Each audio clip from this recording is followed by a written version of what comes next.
Hello and welcome back to step-by-step GuitarTuition.com.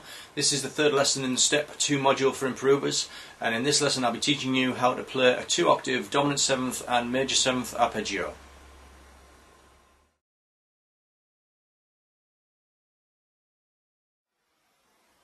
In the beginner's module I explained that a major 7th arpeggio is a major arpeggio, root 3rd 5th, with the 7th note of the major scale added to it, like this. Root, 3rd, 5th, 7th. And I also explained that a dominant 7th arpeggio is a major arpeggio with a minor 7th interval added to it, like this. Root, 3, 5, minor 7. If that doesn't make any sense to you, then I'd recommend going back to the arpeggio lesson in the beginner's module to recap before you continue with this lesson. Don't forget you can find an explanation of that in your lesson notes and also tab and diagrams, which will help you to understand more clearly.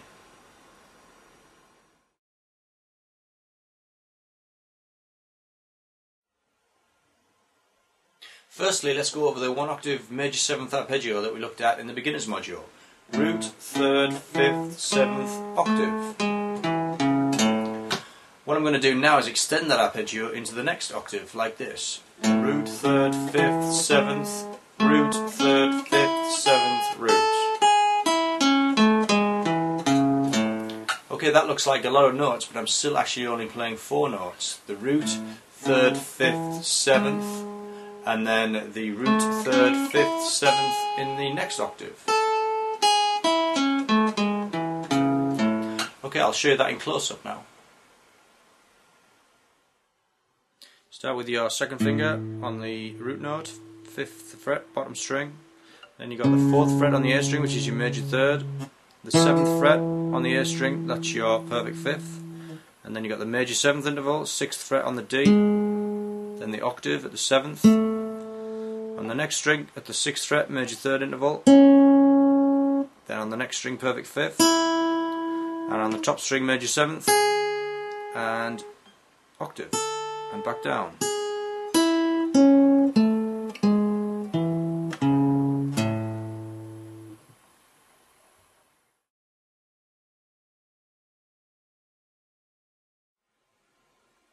Now let's try moving the arpeggio up and down the fingerboard to play it in different keys.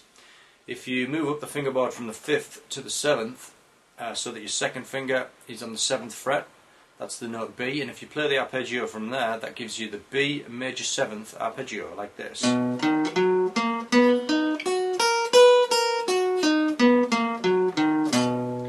And if you move up another fret to the 8th, you have the C major 7 arpeggio.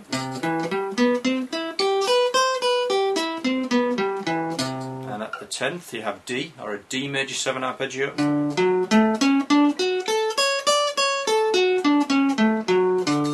12th fret, E major 7th arpeggio. And at the 3rd fret you have a G major 7 arpeggio.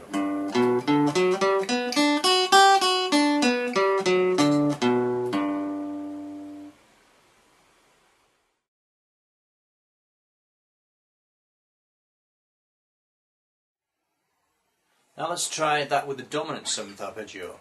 Start with the 1-octave dominant arpeggio that we learned in the beginner's module. Root, 3, 5, flat 7, octave. And then extend it to the next octave, major 3rd, perfect 5th, minor 7th, octave. And then back down. So I'll do that again. That's root, 3, 5, minor 7, octave. 3rd, 5th, minor 7, octave. Now let me show you that in close-up. Starting with the 5th fret on the bottom string with your second finger, that's your root note. Major 3rd, that's 4th fret on the A string. Perfect 5th, which is the 7th fret on the A string. And then at the 5th fret on the D string you've got your minor 7th interval. Then your octave at the 7th. Major 3rd. Perfect 5th. Minor 7th at the 8th fret, and the octave on the top, and back down.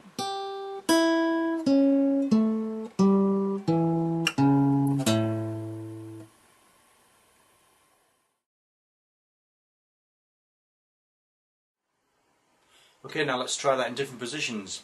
If we start the 7th fret, you have a B dominant 7th arpeggio, root 3, 5, minus 7, root 3, 5, minus 7.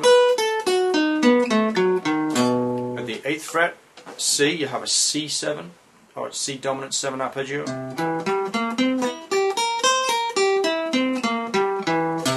And at the 10th, you have a D7 arpeggio.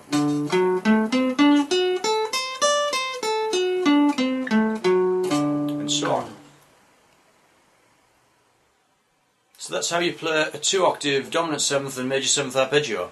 I look forward to seeing you in lesson 4, where I'll be showing you how to play some chord sequences using E and A shape, major and minor bar chords.